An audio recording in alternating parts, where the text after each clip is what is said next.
He has finally been found. Keith Lee has reappeared on Monday Night Raw to challenge Bobby Lashley. So with that, we can get rid of this. He's no longer a missing person. Keith Lee has been found. Let's get into our Raw review and reaction. What up, Mox? Guys, so it's Monday Night Raw, like I said. Keith Lee returned. He is no longer missing. He has been found, but we'll get to that a little bit later. The show started off with none other than John Cena, the man that you cannot see, the man that will brush your mouth like Colgate. He comes out. He cuts a promo talking about Roman Reigns. It's because Roman.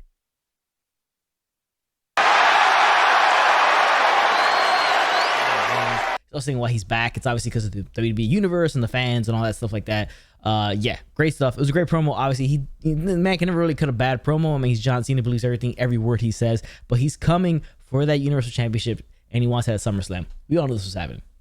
Yeah, I mean, when he came out last night, you figured that was going to happen. It was exciting to see the crowd reaction last night. That was great. The crowd reaction today was good. I mean, yeah, it makes perfect sense.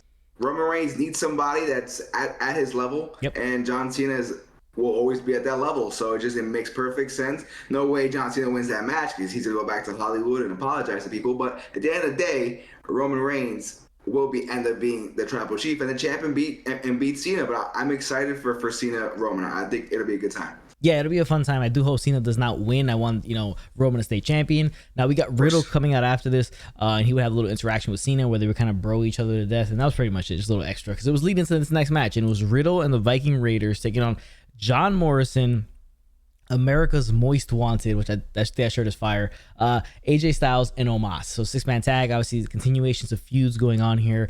The match is solid. It's a good match. In the end, Eric and Ivar pick up the win for their team.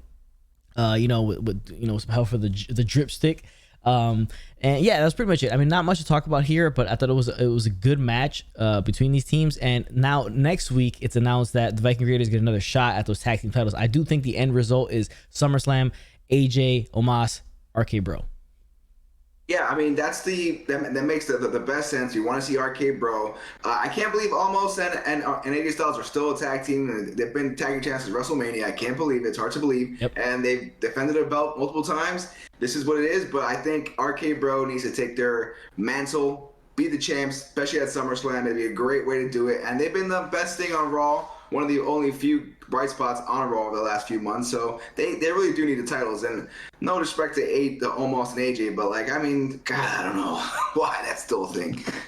Yeah, so I mean, it's still a thing. We'll see what happens, but it's gonna keep going forward. No word on where Randy Orton is when he's coming back. Hopefully, he comes back next week or in the next coming weeks set up for SummerSlam. But then after this, we get a match that we've seen a few times. And it's a match that Elias never seems to win for the most part. It's Symphony of Destruction match. It's a match built for Elias, and it's Elias versus Jackson Ryker, a feud that's been like super lackluster and nobody really cared about. But at least we had like a fun finale hopefully to it in this match, and it was a fun match. I mean, they did some fun spots. The big spot where he Ryker suplexes him off the top rope through the table, and even though nitpicky, he rushed the spot. I think he just rushed it. He did it really, really fast to kind of get it through. But with that being said, this is the highlight of the night. What a maneuver!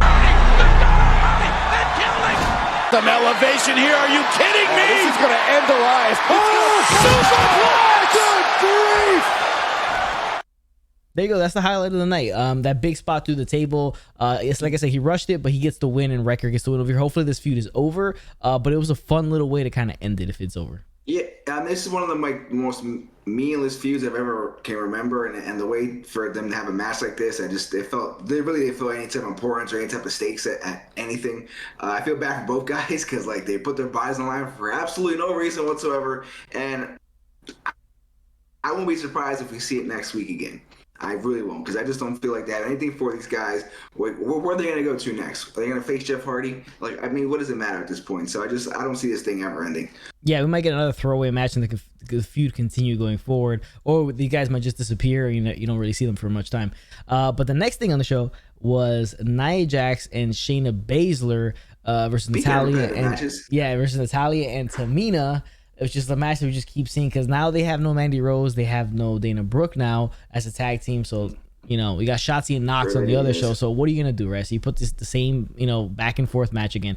In the end, Reginald cost them the match and Tamina and Natalia get the win. Then you have Nia Jax taking out Reginald and turning on him. So assuming that the tag team stays around now, because I felt like it was going to be, that was going to be the way to break up the tag team. Tag team still around. Nia Jax and Shayna Baszler is still going to be a thing because she turns on Reginald and drops him, and then she walks away. They walk away. Reginald's left there by himself. Then the whole 24/7 crew comes out. They're out there. Tozawa's in the ring with Reginald, and in the end, Reginald with a nice, fun, acrobatic spots, he becomes 24/7 champion, and he dodges Drew Gulak in one of the most, you know, entertaining ways you possibly could. So he's 24/7 champ. So at least that, you know, Reg just got that. I mean, God, this tag team it's been going on. This match we've seen it since WrestleMania. It's been 4 or 5 months of this crap. Like, enough.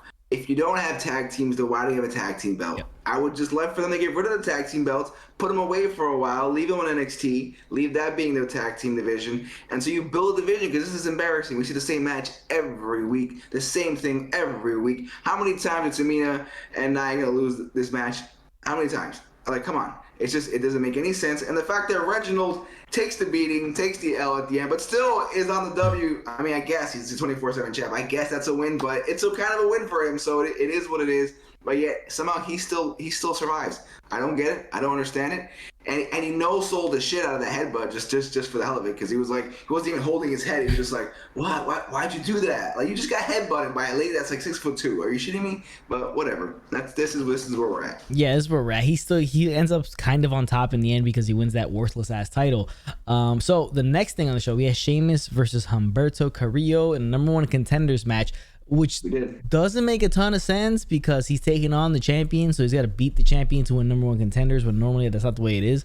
They don't really have like a #1 because 2 guys to become #1 contender, but whatever. This is the thing that they're doing. In the end, you know, you have Sheamus getting the win, and that's pretty much it. So it seems like Priest is where it's headed next for Sheamus. Yeah, I mean, it's time for Priest to, like, I mean, this U.S. title run by Sheamus, he got hurt, we know that, but it's been not really that memorable. So the fact that we get Priest, a young guy that needs a push, that needs a good feud, his good second feud, especially his first singles feud, because he really hasn't singles feud because he had Bad Bunny with him the entire time. So the fact that we get to see him and Sheamus, I'm hoping Priest gets the win and they push Priest and they don't drop his last name or his first name. So yeah, let's continue that. Yeah, exactly. So you know, we'll get that going forward. That seems to be the match at SummerSlam, pegged for the match SummerSlam. Priest versus Sheamus for that U.S. Championship. Yeah. I'm assuming Priest will probably win that match. Now the next thing on the show is a big thing, right? Like I said at the beginning of the show, he has been found. Bobby Lashley comes out, open challenge. He's obviously destroyed Kofi Kingston, and he's calling open challenge. We all assumed the open challenge was going to be answered by Goldberg. Right? Because that was the rumor. Goldberg was going to be the guy's not going to be Brock Lesnar. And we get the man that has been found, Keith Lee. He returns. Oh my God! Look who's back! Wow! Keith Lee! There is no... Okay, so he comes out and he gets a huge ovation, obviously, because we haven't seen this guy in like 10 years. So it was cool to see him out there. Fun match, hard hitting. Obviously, Keith Lee gets the loss. He wasn't going to win, but it's good to see him back. Now, can you say, like, should they have given him this match as a throwaway match because we all knew he was going to lose, and it sets up. Now, this is probably give credence to that argument because of what happens afterwards. We have the returning Goldberg. Now, he does come out and yells, like, at the top of his lungs that he's next.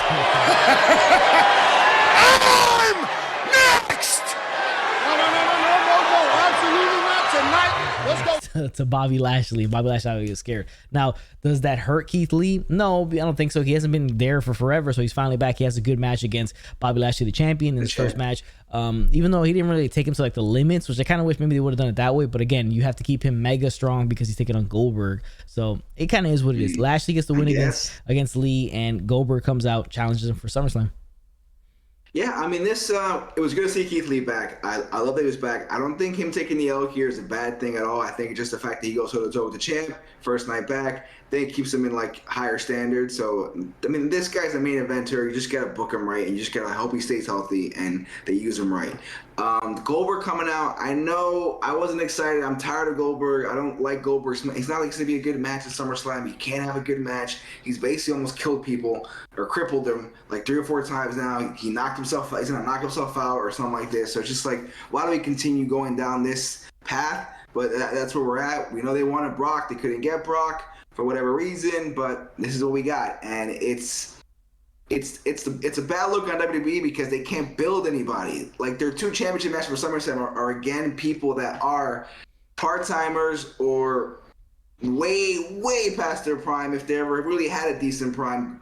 Goldberg. It's just like, we can't build stars, and this is what we get. We get an old man. No disrespect to Goldberg, he was we grew up with Goldberg. Like, we were in the height of the Goldberg thing, but right now this version of Goldberg over the last 2-3 years is not anything I want to see. It's not getting me excited, and it just gets me more irritated more than anything. Well, I mean, the key would have been to do it had Brock Lesnar, would have made the most sense. Goldberg doesn't make a ton of sense here. Now, do you have Goldberg lose twice in a one-off championship match in the calendar year? I assume so, because I don't think it would go over well, him beating Bobby Lashley for this title. No. I think it's set up for Big E to win that title from Bobby Lashley, because Big E is Mr. Money in the Bank. But that's neither here nor there. We'll see how it goes down in the upcoming weeks leading up to SummerSlam, but that is what we're getting, because obviously they probably just couldn't get Brock Lesnar because that's the dream match everybody wanted to see. They got Goldberg instead. I mean, it's a second place for them. Now, after this, we would get Drew McIntyre out there. Well, first we get Jinder Mahal talking about Drew McIntyre, what they did to him at Money in the Bank, kind of screwed him over from Money in the Bank. And in the end, Drew McIntyre shows up and beats the living hell out of Shanky with that chair, about 20 chair shots to Shanky. So that feud heats up just a tad bit. There's a little bit more, comeuppance coming there in that feud, because his Money in the Bank opportunity was ruined by Jinder Mahal and crew. Yeah, how can I put? I feel like Drew McIntyre has fallen. This is where we're going for SummerSlam. This, not to say that anything on Jinder or anything like that, but just this whole feud has come off like crap. It was naturally there to be fun, but I'm not a big fan of Sankey. I'm not a big fan of his crew. They're not really that intimidating to me or like worrisome. They don't really they look really green and not really prepared for TV. Their outfits don't look good. Nothing looks TV ready for me. I don't like anything about them.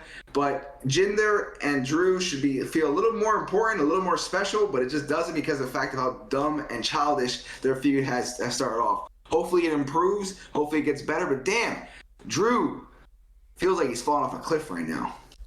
Yeah. I mean, he's going to meander in the main card for a bit because he was in the main event scene for so long that he kind of has to drop down and work his way back up. But the next thing on the show is something that really, really got under my skin here.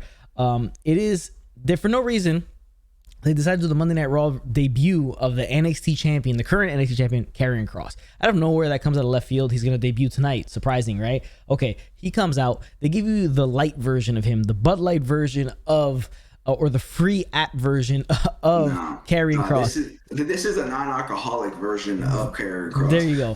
He comes out, no smoke, no pomp and circumstance, no scarlet, no pageantry to his entrance. So right there, it starts off wrong off the bat. He comes out. You already clipped him of all that makes him, unique. Special. He comes out just looking like a dude. He just comes out there. He comes out. He's gonna have a match against Jeff Hardy. Now, Jeff Hardy's obviously a fan favorite, so he's obviously gonna get a good reaction. Now you're debuting a guy who's your current NXT champion. It's the same company, remember. NXT is not a separate company. So they do this. It's the next night. And then the show is the next night. Yeah, and then you have Jeff Hardy come out with his No More Words song. Everybody's souped to have that song back and cool and all, whatever. But Jeff Hardy hasn't done anything for years since he's been in WWE. Really hasn't done much of anything, especially over the last year or so. The whole pandemic thing, he's pretty much MIA the entire time. For the most part, they had that Sheamus stuff with the piss, but that's pretty much it. And then you get the match. In the end, it's a short match, and then you have Jeff Hardy winning the match with a roll up and putting his feet on the ropes to get the win. Okay, how do you unpack this all? You have a guy in Karrion Kross who's your NXT champion. You have no build to him showing up. He just shows up. You take away everything from him, and then you have him lose to a guy that's going to get a better crowd reaction to him because more people know who he is. Obviously, Jeff Hardy's a legend, and he's mega over, and people are always going to support Jeff Hardy. So you're already kind of behind the 8 ball there. Then you have him lose kind of a fluky way, and then at the end, he's like, oh, Jeff Hardy just made the biggest mistake of his life, and then Karrion Kross just leaves. This is typical WWE when it comes to NXT guys. They don't really know what to do with him, even though the foundation has already been laid. So with this being said, let's book how you're supposed to book, or how we would think you're supposed to book an NXT guy. He's gonna puke! So when it comes to an NXT guy, like I said, the foundation has been laid, especially when you have a guy who's coming off big fanfare in NXT. It's similar to how you have a college standout sport, athlete who comes into the league with a lot of pomp and circumstance, a lot of praise coming in.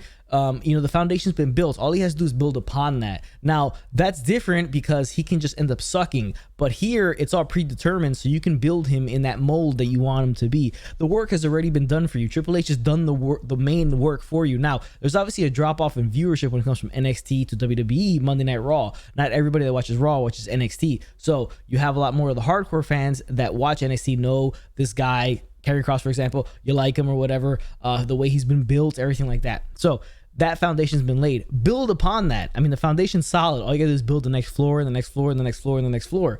That's how you would do it. But for some reason, they decide to have him debut randomly for no reason whatsoever, honestly. I mean, we're assuming he's gonna come up during the draft, so he may lose the NXT title soon. But bring him up like that, cut away all that makes him special. Get away Scarlett, the biggest, like visually, it hurts his whole package there at that point. And then you have him lose to Jeff Hardy in kind of a quick throwaway match. Who knows if the feud continues and what happens to him on NXT? Makes no sense. I mean, the smartest thing they've done when it comes to NXT was the way they brought in Keith Lee. They did bring him in well, immediately going to Randy Orton, Drew McIntyre. And, as an current NXT champion, it was Kevin Owens. He comes in, takes on John Cena as a current NXT champion. That's the way you build a guy. But the foundation's been laid.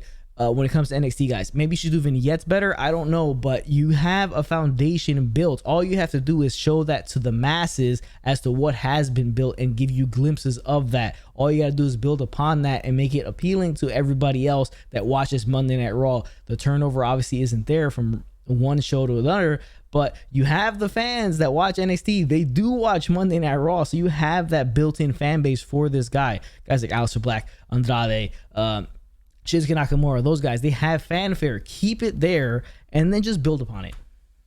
Yeah, I mean, you said it best. You said basically hit all the spots there. I'm gonna throw a little here. Just like this felt like something how to not bring someone up or someone make their debut on the roster. This made no sense. I think we saw some of this with Rhea Ripley back in the day, where she came in for like a random Raw as an NXT Women's Champion, and like that didn't do much for her, but whatever. But she ended up at WrestleMania with Charlotte. This was like, hey, we need something here. Let's just put them on the plane. Let's get them on the private jet. Let's fly them over here as quick as we can. Leave Scarlett back. Forget anything. Just come out here. We have nothing for you. We just need a body. It was more filler. This could have been.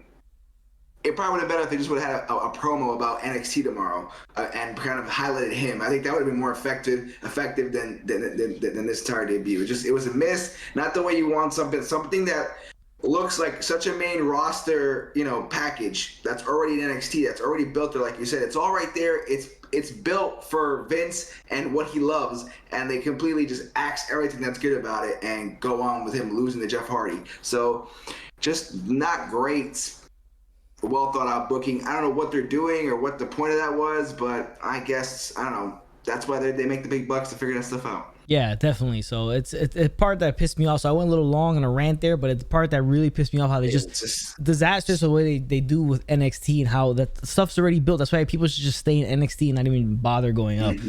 Even though Karrion Kross was a guy who said was a main roster guy, not an NXT guy. You just look at him and that's what he is. But the next thing on the show was we had earlier Charlotte celebrating her becoming an 11-time women's champion. She gets interrupted by Rhea Ripley, and then Adam Pearce and Sonya Deville come out, and obviously because she said that she could beat Rhea anytime, any place, and then Rhea was like, oh, okay, beat me tonight, let's have another match tonight. She was like, no, I'm not doing it. So Pearce and Deville come out, even though Deville was on her side before. She like reinstated her. She was being kind of the heel. That kind of died off. I don't know what happened with that. It felt like she was trying to take the spot of Pearce. That kind of died off. And then even though on SmackDown she's kind of like heelish with the whole Liv Morgan, who the hell knows? The continuity between this stuff makes no sense. So she ends up booking the match. They have the match as the main event. It's going on as it should. In the end, the match is whatever. it's just another rematch. I mean, we've seen these two go at each other for forever, and now they just have another match. It comes to disqualification because she hits Rhea Ripley in the face with the belt, and then they start brawling, and then she's getting beat down by Rhea Ripley. Charlotte Flair is then Nikki A.S.H. because they listen to us, right? I said Nikki A.S.H. sounds too much like Nikki A.S., so they decided to change that on the pay-per-view, and she comes out, she cashes in Money in the Bank, and she's your new Raw Women's Champion. Crossbody! 1, 2, 3! We have a new champion! Yeah, I mean, it was a surprising way to end the show. I thought it was fun. I like the fact that they used it today. They cashed it in now, that we have to sit there and wait. Yes. We've seen it forever where like they wait a year or wait 6 months, and I thought this was fun. It was perfect timing, and not to mention that Charlotte Rhea Ripley feud was awful. It didn't work. It kind of ruined Rhea for everybody, and Charlotte. It's more of catching her father for being like the 16-time, 17-time women's champ. I think that's what they're going for. So they just want her to win as many titles as they possibly can.